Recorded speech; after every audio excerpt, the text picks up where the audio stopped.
नमस्कार, मैं हूं अशोक पांडे। एक बार फिर आपके फेवरेट कार्यक्रम बॉलीवुड कैंडिडेट में आपके सामने उपस्थित हूं। आज आपको हम एक ऐसे अभिनेता से मिलाने जा रहे हैं जिन्होंने फिल्मों में अभिनय तो किया, खास तौर पर खलनायकी के किरदारों का, लेकिन खलनायकी के किरदारों के अलावा भी इनकी कुछ ऐसे किरदार हैं जो कि लोगों के जहन में आज भी जिंदा हैं। अपनी अदाकारी से हर किसी को मदमस्त कर देने वाले एक बेहतरीन अभिनेता आज हमारे बीच हैं, श्रीमान गोविंद नामदेव जी। अपने दमदार अभिनय और बेहतरीन संवाद शैली की बदौलत भारतीय सिने जगत में खास मकाम हासिल करने वाले गोविंद नामदेव किसी परिचय के मोहताज नहीं। गोविंद ने निगेटिव कैरेक्टर के साथ ही कई फिल्मों में सपोर्टिंग कैरेक्टर भी निभाए। 1994 में रिलीज हुई शेखर कपूर की बैंडिट क्वीन में ठाकुर का किरदार निभाने के बाद बॉलीवुड में गोविंद नामदेव की एक खास पहचान बन गई। जय भवानी। कहो मल्ला, ठीक है गो सब? बहुत नाम कमा लो। ये इतनी बड़ी गैंग, जय नए फैशन के हथियार, एक लुगाई भी है। सब आपकी दया है। अच्छा, जो लुगाई भी हमारी दया है। इसके बाद गोविंद ने कई फिल्मों में काम किया, मगर राम गोपाल वर्मा की सत्या में भाऊ का किरदार कुछ खास था। मेरा माँ भी मेरा बात नहीं टाला, इतना सा था तब से। और ये साला इलेक्शन का इंतजार कर रहा था मैं, वरना कब का उड़ा देता। विरासत, कच्चे धागे, राजू चाचा और वांटेड जैसी कई फिल्मों में यादगार भूमिका निभाने वाले गोविंद नामदेव मध्य प्रदेश के सागर के रहने वाले हैं। बचपन से ही उनका अभिनय की तरफ जबरदस्त रुझान था, चाहे संवाद बोलना हो या अलग अलग तरह की भाव भंगिमाएं प्रस्तुत करना हो।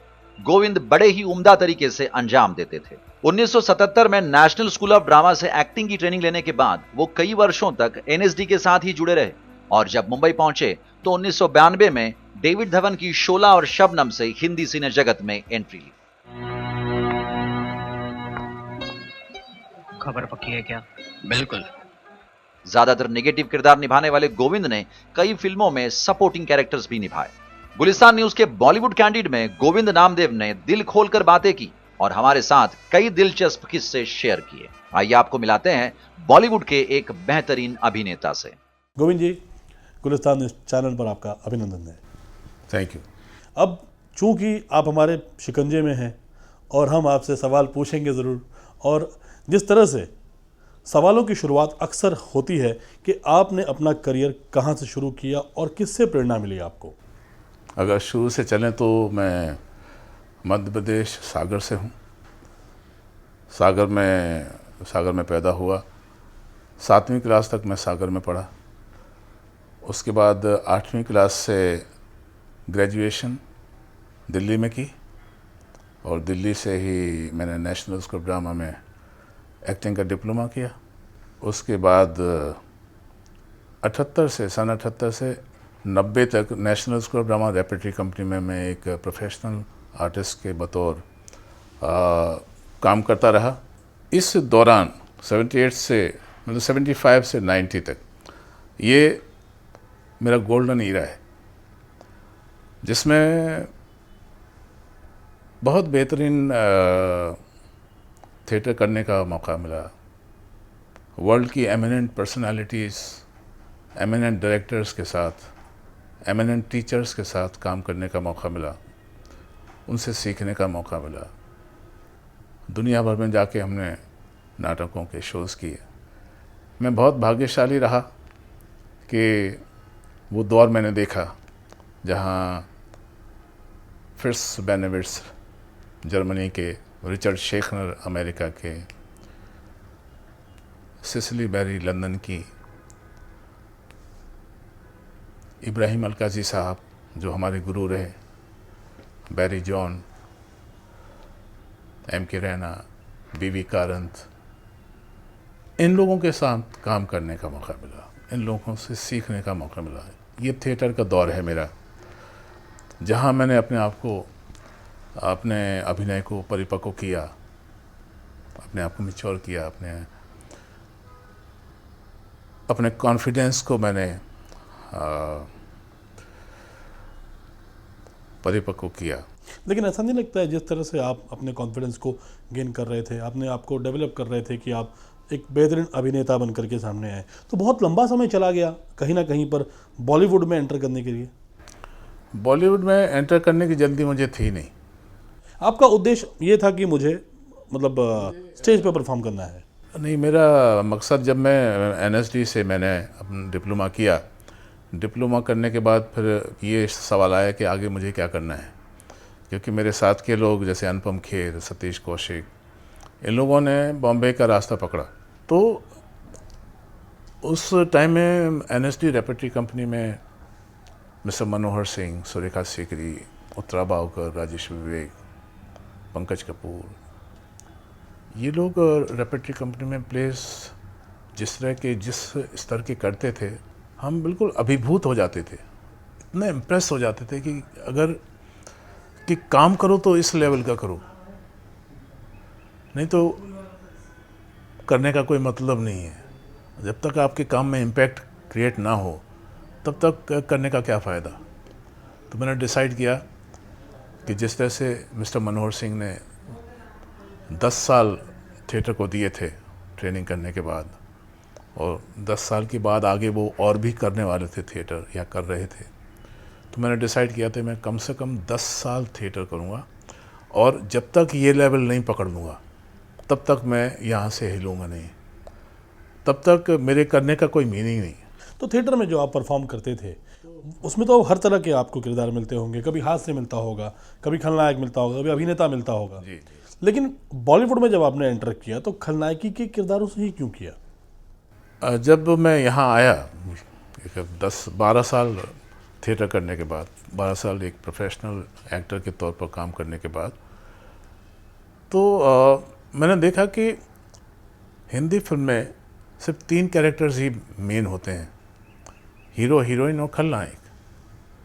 और चूंकि मैं यहाँ दिल्ली में और थिएटर में और एनएसडी रेपर्टरी कंपनी में का मेन एक्टर था, तो मैं ऐसे कोई काम नहीं करना चाहता था जिससे लोगों को ये कहने का मौका मिले कि आप बॉम्बे इसलिए गए थे कि आप इस तरह के छोटे छोटे कैरेक्टर्स करें। हीरो में बन नहीं सकता था क्योंकि एज वो नहीं थी जो एक हीरो की नॉर्मली। मैंने इसीलिए कहा कि ऐसा नहीं लगता कि बहुत देर कर दिया आपने आते आते? नहीं, जो काम मैंने थिएटर में किया है मैं बहुत संतुष्ट हूँ उससे। लोगों को जिन्होंने देखा है वो जानते हैं इस बात को, और मैं बिल्कुल भी किसी तरह का पश्चाताप नहीं है मुझे कि मैं लेट आया हूँ, मैं बल्कि खुश हूँ कि मैं लेट आया। इस बात की संतुष्टि है आपको कि आप देर से आए, लेकिन जब आए तो लास्ट बॉल पे 6 मारना था, वो आके आपने मारा। जी जी बिल्कुल, वो उसी वजह से मारा क्योंकि मैं उतना सीख के आया, और जो सीखा और जो सीखने के दौरान जो मैंने किया, बहुत ही विरले लोगों को ये मौके मिलते हैं। जो मैंने नाम गिनाए, उन लोगों के साथ काम करने का मौका सभी को नहीं होता है। जब 90 में मैं यहाँ आया और पहली फिल्म मुझे मिली केतन मेहता की सरदार पटेल। मतलब आते ही 2-3 महीने हुए और मेरा सिलेक्शन हुआ। दिल्ली से मेरा सिलेक्शन हुआ क्योंकि दिल्ली के लोग मुझे जानते थे, दिल्ली के लोग मेरा काम जानते थे, तो मेरा नाम वहाँ सजेस्ट किया गया। केतन मेहता ने जो इसकी कास्टिंग की थी वो दिल्ली से की थी, उसमें 90% से ज़्यादा लोग थिएटर के थे, एनएसडी के और दिल्ली के थिएटर के। इस तरह से मेरा सिलेक्शन हुआ और ये पहली फिल्म मैंने यहाँ साइन की। और इसी तरह से शेखर कपूर ने बैंडिट क्वीन के लिए भी कास्टिंग दिल्ली से की और वहाँ से मेरा नाम सजेस्ट किया गया, और इस तरह से मेरी कास्टिंग दिल्ली से ही बैंडिट क्वीन के लिए शेखर कपूर की द्वारा हुई। 90 के दशक में बैंडिट क्वीन जब आई थी, तब बॉलीवुड आज जितना खुल गया है, जितना मतलब ओपन थॉट्स के साथ में फिल्में बन रही हैं, उस वक्त उस तरह की फिल्में नहीं बनती थी। लेकिन जिस तरह में सीन्स को बैंडिट क्वीन में शूट किया गया, वो कहीं ना कहीं पे उस दौर की फिल्म के हिसाब से बहुत टफ था। तो आपको इस तरह का किरदार निभाने में, जो आपने उसमें निभाया है बैंडिट क्वीन में, उस तरह के किरदार को निभाने के लिए कितना प्रिपेयर करना पड़ा? क्योंकि उसमें कुछ सीन्स ऐसे भी थे जो एकदम मतलब ऐसे थे कि छोटे बच्चे या फैमिली के साथ नहीं देख सकते हैं। तो कितना प्रिपेयर होना पड़ा आपको इस तरह की फिल्मों में इस तरह की फिल्म में काम करने के लिए? ऐसा काम मैंने पहली बार किया था। सिर्फ ये था कि चूंकि इतने साल थिएटर किया था, थिएटर की अच्छी ट्रेनिंग थी, और हमें एनएसडी में ट्रेनिंग दी जाती है वो इस तरह से दी जाती है कि आप कोई भी कैरेक्टर किसी भी कैरेक्टर को आप मेहनत करके जस्टिफाई कर सकते। खूब गालियाँ वालियाँ थी उसमें तो। खूब गालियाँ थी, और मतलब अब जैसे वो सीन ही जो बहुत ही फेमस सीन है, जो नंगी लड़की को आप पकड़ के दिखा रहे हैं पूरे गांव को, देखो ये इसने। मैं पर्टिकुलर उसी सीन की बात कर रहा हूँ, क्योंकि उस कितना प्रिपेयर करना पड़ा होगा उस समय आपको उस चीज़ मुझे के तो ये लग रहा था कि जैसे मैं सपना देख रहा हूँ, मतलब कि नेकेड लड़की सामने खड़ी है, मतलब ये अपने आप में बहुत अजूबा था मेरे लिए। और मुझे उसको पकड़ना, उसके बाल पकड़ने हैं और लोगों को दिखाने हैं, पूरा सीन मुझे करना है। तो मैं उस टाइम में मैं एक ट्रांस में चला गया था, कुछ ही मतलब मैं अभी भी महसूस करता हूँ कि उस टाइम में मैं रियल में था ही नहीं। और कुछ एक ऐसी चीज़ें भी हुई थी कि वो तो जैसे वो लड़की के बहुत ये थाइस बहुत चमक रही थी, वो उसको मैच नहीं कर रही थी फूलन देवी को, तो उसको पेंट किया गया, दाग किया गया उसमें। मैं दाग किया, मैं सामने खड़ा हूँ और वो पेंट हो रहा है। वो कुछ अजीब सा वो सा था वो, लेकिन वो मैं ट्रांस में था, वो रियल में नहीं था, और पूरा सीन मैं बिल्कुल ट्रांस में किया वो। और आज जब मैं सोचता हूँ तो मुझे बड़ी हैरानी होती है कि मैंने कैसे किया वो, क्या किया। प्यास लगी है मुझे, जा जा। अगर आज आपको मौका मिले ऐसा ही कोई किरदार निभाने का, तो आप क्या करेंगे? नहीं, वही करूँगा जो मैंने उस टाइम में किया था। मैं उस समय कैरेक्टर में, जब मैं कोई भी इस तरह के सीन, जैसे मैंने प्रेम ग्रंथ में जैसे माधुरी दीक्षित का एक रेप सीक्वेंस है, वो भी कैरेक्टर में जाते हैं हम। जिस तरह के कैरेक्टर आप निभाते हैं फिल्मों में, खास तौर से विलन का जो किरदार आप निभाते हैं, कभी आप पब्लिकली जब लोगों के बीच में जाते हैं तो लोगों का रिस्पांस क्या रहता है? पता नहीं, मतलब मैं सोचता था क्योंकि कि सत्या में जो आपने काम किया, उसके लिए भाव जो है वो आज भी जाने जाते हैं। और मैंने खुद भी कई बार देखा, सुना और पढ़ा भी है कि आप जब सत्या के बाद जब किसी फंक्शन में जाया करते थे तो वहाँ पे लोग आपको भाव भाव करके चिल्लाया करते थे। लेकिन उसके पहले जो फिल्में आई, उस वक्त जो आपने किरदार निभाया, उसके बाद जब आपका लोगों के साथ में इंटरेक्शन होता था, तो किस तरह का रिस्पॉन्स मिलता था वहाँ से? शुरुआती दौर में तो लोग मुझे फिर थोड़ा सा बहुत सीरियसली लेते थे मैं, क्योंकि मेरी जो इमेज बनी थी बहुत सीरियस इमेज बनी थी। फिर बाद में धीरे धीरे जब थोड़ा सा लाइटर कैरेक्टर्स भी आए, तो लोगों ने फिर मुझे ये कहना शुरू किया कि आप बहुत अच्छा काम करते हो, आप और लोगों से अलग काम करते हो, जब आप फ्रेम में आते हैं तो फिर आप ही दिखाई देते हो। कुछ इस तरह के अच्छे अच्छे कमेंट्स मुझे देते थे लोग। अच्छा लगता था कि जो हमने मेहनत की, जो हमने काम किया, वो सुकारत हुआ, उसका एक्नॉलेजमेंट मिला, लोगों को पसंद आया, लोग उसकी वजह से लोग मुझे इतना रिस्पेक्ट करते हैं, इतना प्यार करते हैं।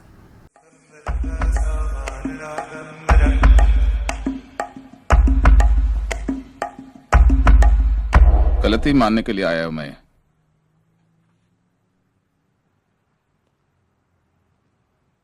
गलती मेरे से हुआ। कमीना था वो साला गुरु, मैं पहचान नहीं पाया। क्या करता, इलेक्शन सर पर चूतियों लोगों के साथ घिरा रहता था मैं।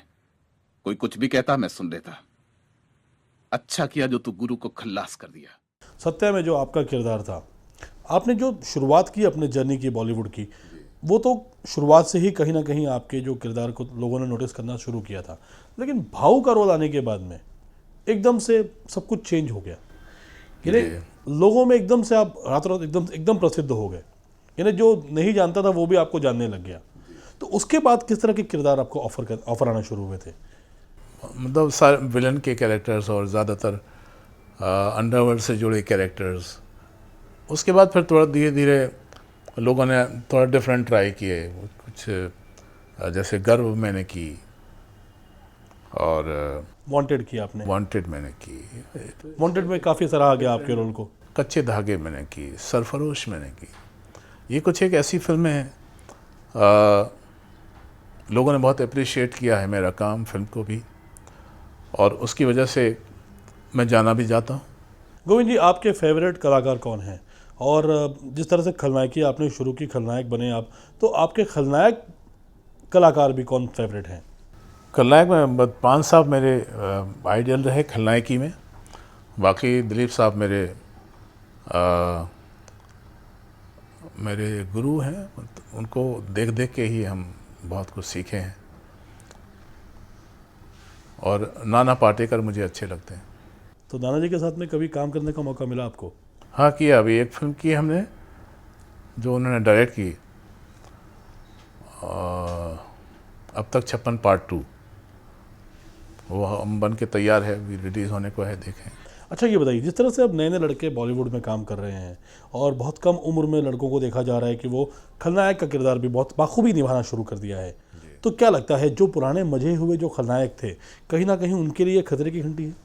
वो तो है खतरे की घंटी।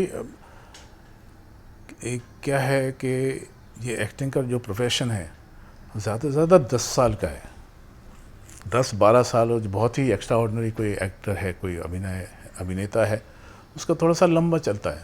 लेकिन नॉर्मली क्या है कि 8-10 साल के बाद फिर पब्लिक को कुछ नया चाहिए होता है, हर प्रोड्यूसर को भी कुछ नए एक्टर्स चाहिए होते हैं, कुछ नया एक्सपेरिमेंट करने के हिसाब से, कुछ स्टोरी के हिसाब से कुछ नए चेहरे चाहिए होते हैं। तो ये तो हर बार ऐसा होता है कि हर दशक में, हर 5वें साल में कोई ना कोई नया खलनायक आता है, कोई ना कोई नया हीरो आता है, कोई ना कोई नई हीरोइन आती है। सो ये तो ये सिस्टम है, तो और हम इसी सिस्टम में रहते हैं, तो मुझे कोई प्रॉब्लम नहीं है। मैं ये मान के चलता हूँ कि आज से 5 साल पहले जितना मैं काम करता था उतना काम शायद अभी नहीं होगा, लेकिन और दूसरे काम हैं जो हम करते हैं। अच्छा, बॉलीवुड में जो आपने खलनायक के किरदार निभाए हैं और जो फिल्में आपकी अब टेलीविज़न पर भी आती हैं, तो कभी परिवार के साथ अपने बैठ के वो फिल्म देखा तो परिवार वालों का रिएक्शन क्या रहा? नहीं, वो तो उनको तो प्रैक्टिस है कि इतने सालों से देखते आ रहे हैं। मेरी हर नई फिल्म हम पूरे परिवार के साथ देखते हैं, और उनको ये पूरी ट्रेनिंग है कि अगर पापा को वहाँ घूंसे पड़ रहे हैं तो उसका मतलब ये नहीं कि घूंसे पड़े हैं, ये एक्टिंग है हमारी। तो छोटे छोटे हमारे बच्चे भी जानते हैं ये कि ये सब एक्टिंग है, यानी घर में तारीफ होती है पापा ने कितने अच्छे ढंग से काम किया। यानी मतलब जिस चीज़ को दर्शक देखकर गुस्सा होते हैं उसको देख के घर में लोग तारीफ करते हैं। अच्छा ये बताइए, ऐसे कौन से किरदार आपके जहन में हैं जो पहले किसी और ने निभाया है? जैसे कि पुराने समय में मतलब बहुत बड़े बड़े ऐसे किरदार रह चुके हैं जिन्होंने बॉलीवुड में एक अपनी ही छाप छोड़ दी है, उसमें से ऐसा कौन सा किरदार है जो आपको अगर मिले तो आप निभाना चाहेंगे? शोले का किरदार है जो मुझे हमेशा आकर्षित करता है। दूसरे अभी हो सकता है क्योंकि उसी तरह मतलब इस तरह का कोई कैरेक्टर मिले तो मैं थोड़ा डिफरेंटली ही करूँगा, लेकिन जो शोले की गब्बर सिंह की जो छाप पड़ चुकी है और जो लेवल गब्बर सिंह ने पकड़ा है, मिला है, वो लेवल पता नहीं, मुझे नहीं लगता कि वो लेवल कोई पकड़ सकता है, या मोगैम्बो का अमरीश पुरी साहब ने जो उस टाइम में किया। अच्छा, मोगैम्बो का जो डायलॉग है, अमरीश पुरी साहब ने जो कहा था, मोगैम्बो खुश हुआ, अगर मैं कहूँ आपसे कि बोल के बताइए तो आप कैसे अपने अंदाज में बोलेंगे उसको? अपने अंदाज में नहीं, क्या वो तो सोचना पड़ेगा कि अपने अंदाज क्यों अंदाज बना, क्योंकि इस अंदाज के लिए तो कितनी रिहर्सल करते हैं हम। मतलब जब रोल मिलता है तो कोई ख़ास अंदाज क्रिएट करने के लिए 1-1 महीने रिहर्सल करते हैं। क्योंकि हम लोग भी कभी कभी मस्ती मजाक में बोलते हैं कि मोगैम्बो खुश हुआ, यदि आपको बोलना हो तो कैसे बोलेंगे आप? तो कैसे भी बोले वो सीधा उनके साथ कंपैरिजन होगा ना उसका। तो वही तो सबसे बड़ा एक मतलब एक इशू हो जाता है। जिस तरह से शोले में जो किरदार श्री स्वर्गीय अमजद खान साहब ने निभाया था गब्बर का, ठीक उसी तरह का किरदार श्रीमान अमिताभ बच्चन साहब ने रामू जी की शोले में निभाया, और वो फिल्म बहुत बुरी तरह से खाई में चली गई। I am so sorry to say this, it's a fact कि उस फिल्म को बहुत बुरा रिस्पॉन्स मिला, और बच्चन साहब के रोल को काफ़ी लोगों ने मतलब अपने शब्दों में क्रिटिसाइज भी किया। तो कितना बड़ा चैलेंज हो जाएगा ये आपके लिए? हमको भी नहीं लगा ऐसा। कितना बड़ा चैलेंज आपके लिए रहेगा? बिकॉज एक बार सदी के महानायक जिन्हें कहा जाता है अमिताभ बच्चन साहब ने किया और वो फेल हो गए, तो चैलेंजिंग कितना रहेगा ये तो बहुत चैलेंजिंग रहेगा, और मैं तो कोशिश करूँगा कि टोटली डिफरेंट करूँगा उससे जो उन्होंने किया, गब्बर सिंह ने, अमजद साहब ने किया, उससे एक डिफरेंट कैरेक्टराइजेशन लेकर आऊँगा। यानी ये मान के मैं सिर्फ वो लेवल की बात कर रहा हूँ, वो पॉपुलैरिटी की बात कर रहा हूँ। वो उतनी पॉपुलैरिटी मिलेगी या नहीं, ये हमेशा एक डाउटफुल वाली बात होती है ना, कि इसमें 100% तो कोई कह नहीं सकता। कोई हार्ड एंड फास्ट रूल नहीं है कि आप ऐसे करोगे तो आप पॉपुलर हो जाओगे, या जैसे मोगेम्बो अमरीश पुरी साहब ने बोला वैसा कुछ करोगे तो पॉपुलर हो जाओगे। ये एक्टर की सोच, अपने डायरेक्टर का कॉम्बिनेशन। डायरेक्टर आपको इंस्ट्रक्ट करता है कि आप ऐसे करोगे तो कुछ बेहतर आएगा, ऐसा करोगे तो बेहतर आएगा। तो ये डायरेक्टर और एक्टर का जो कॉम्बिनेशन है वो, और जिस तरह का कैरेक्टर आपको राइटर ने लिख के आपको दिया है, तो समझ लो कि 3 लोगों का ये कॉम्बिनेशन होता है, राइटर, डायरेक्टर और एक्टर। इन तीनों की सोच मिलके एक कैरेक्टर क्रिएट करती है। अब उस टाइम में जो ये राइटर सलीम जावेद साहब, रमेश सिप्पी और अमजद खान, इन तीनों का कॉम्बिनेशन कमाल था। एक एक आप देखिए क्या डायलॉग लिखे गए, और क्या रमेश सिप्पी साहब ने निकलवाए, कहलवाए एक्टर्स के साथ, क्या काम लिया है। छोटे छोटे कैरेक्टर्स कितने हाईलाइट हुए हैं।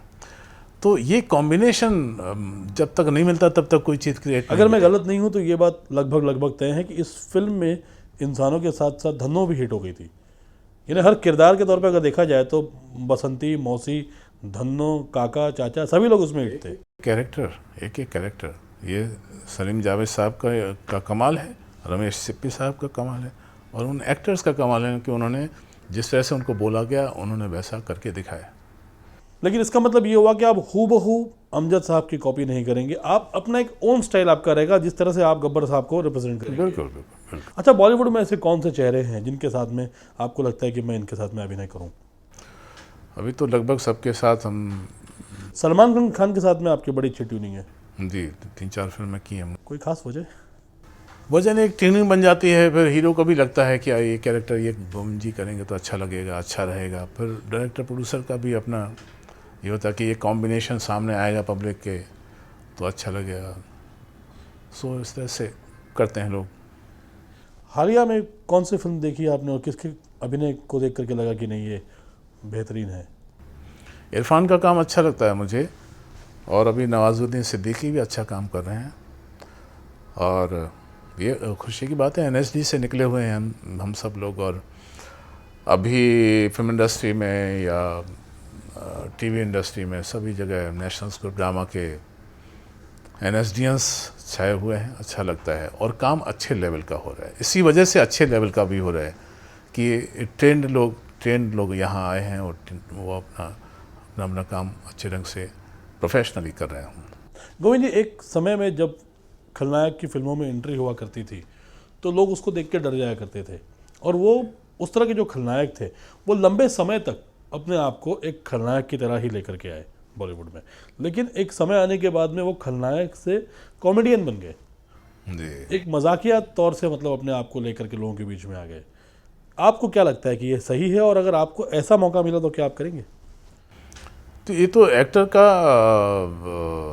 की भूख होती है कि उसको नए ढंग के, नए मीटी कैरेक्टर्स मिलें, नए डिफरेंट शेड्स लिए हुए, डिफरेंट कलर्स लिए हुए कैरेक्टर्स मिलें, अलग अलग इमोशंस को पोर्ट्रे करने का मौका उनको मिले। तो ये एक तरह से ये एक्सपेरिमेंटिंग दौर जब आता है कि एक जैसा करते करते फिर उसमें थोड़ा सा कुछ कॉमेडी करने की कोशिश करते हैं, और फिर वो भी लोगों को पसंद आने लगती है। अभी जैसे वांटेड में प्रकाश राज ने किया था, थोड़ा सा एक कॉमिक वो लिया था, और लोगों को बहुत अच्छा लगा, बहुत ही पसंद आया। इस वजह से प्रकाश राज हिंदी फिल्म इंडस्ट्री में और हिंदी व्यूअर्स में बहुत पॉपुलर हो गए।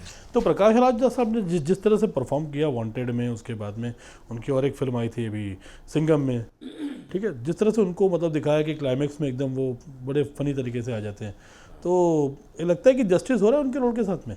शुरुआत में दिखा दिया एकदम ताम झाम के साथ में, एकदम कुछ बहुत बड़े हैं, फिर बाद में छोटे बच्चे की तरह दौड़ रहे हैं, भागे भागे फिर रहे हैं।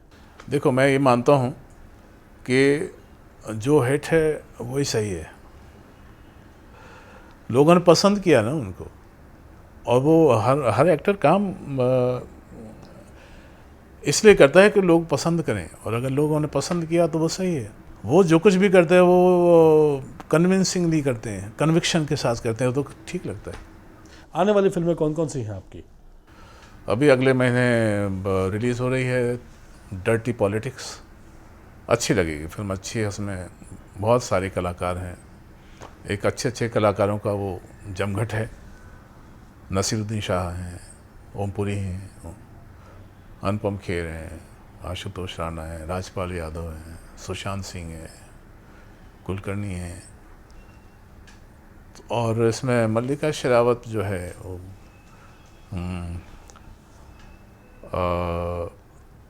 सेंट्रल कैरेक्टर कर रही हैं। ये कोई कांड हुआ था यहाँ राजस्थान में, उस पर बेस्ड है फिल्म। किसी ट्रू स्टोरी पे है? ट्रू स्टोरी को बेस करके की है, एज इट इज़ नहीं है, उसको बेस करके वो थॉट लिया है। आप मराठी फिल्मों में भी अभिनय करना पसंद करते हैं, क्या मान के चले आगे चल करके आप मराठी फिल्में या हिंदी फिल्मों में डायरेक्शन करेंगे? नहीं, हिंदी फिल्में ही करूँगा मैं, और आगे आने वाला जो वक्त है मैं ज़िंदगी भर एक्टिंग नहीं करूँगा। क्या करेंगे आगे? ज़िंदगी भर एक्टिंग करना तो कोई उपलब्धि नहीं है, तो मैंने मन में विचार किया है कि और 4-5 साल यहाँ करने के बाद फिर एक बढ़िया इंस्टीट्यूट खोलूँगा। वहाँ जो मैंने सीखा है, जो मैंने अनुभव किए हैं, वो मैं बांट के फिर निकलूँगा यहाँ से, रुखसत करूँगा। पढ़ाऊँगा, लिखाऊँगा, पढ़ाऊँगा, अच्छा थिएटर करना सिखाऊँगा, अच्छी एक्टिंग करना सिखाऊँगा, तभी मुझे मेरे मन को बहुत मेरी आत्मा को संतुष्टि मिलेगी। चलते चलते हमारे गुलिस्तान न्यूज़ चैनल के व्यूवर्स को क्या कहना चाहेंगे? मैं ये कहना चाहूँगा कि आप लोगों ने मेरी फिल्में देख के मुझे, मेरे काम को बहुत सराहा, मेरे काम को बहुत अप्रिशिएट किया, मुझे बहुत इज़्ज़त दी, मुझे बहुत प्यार दिया, इसके लिए मैं आपका बहुत बहुत शुक्रगुज़ार हूँ। आप अपनी लाइफ में जो भी करें, एक संदेश मैं आप लोगों को देना चाहता हूँ, आप लोग अपनी लाइफ में जो भी करें उसमें इम्पैक्ट ज़रूर आना चाहिए। जब तक आप अपने काम में इम्पैक्ट क्रिएट नहीं करते, तब तक ऐसा लगता है कि आपका काम हुआ नहीं, आपने काम ठीक से किया नहीं। और अगर आप इम्पैक्ट क्रिएट नहीं कर पाते हैं तो ऐसा लगता है कि सब कुछ यूज़लेस है। सो जो भी काम करें बहुत ही ईमानदारी से, बहुत ही फोकस्ड होके, बहुत ही ध्यान से, पूरी मेहनत से करें, और उसमें ताकि कुछ न कुछ उसका प्रभाव सामने दिखाई दे। आपने हमसे बातचीत की, उसके लिए आपका बहुत बहुत धन्यवाद Govind ji. Thank you very much. तो ये थे श्रीमान गोविंद नामदेव जी, जिनसे आज हमने हमारे खास कार्यक्रम बॉलीवुड कैलेंडर में बातचीत की। गोविंद जी की एक ख्वाहिश है कि वो अपने अभिनय को सिर्फ अपने तक ही सीमित ना रखें, दूसरों में बांटें, और कहीं ना कहीं पे अपने अभिनय को एक उम्र हो जाने के बाद भी लोगों में हमेशा जिंदा देखें। आपको ये कार्यक्रम कैसा लगा? इस कार्यक्रम को लेकर आप अपनी राय हमें हमारे इन नंबरों पे और ईमेल आईडी पे दे सकते हैं। अगले हफ्ते बॉलीवुड कैनेडा में बारी होगी इन्हीं की तरह एक और बड़ी शख्सियत की। तब तक के लिए नमस्कार।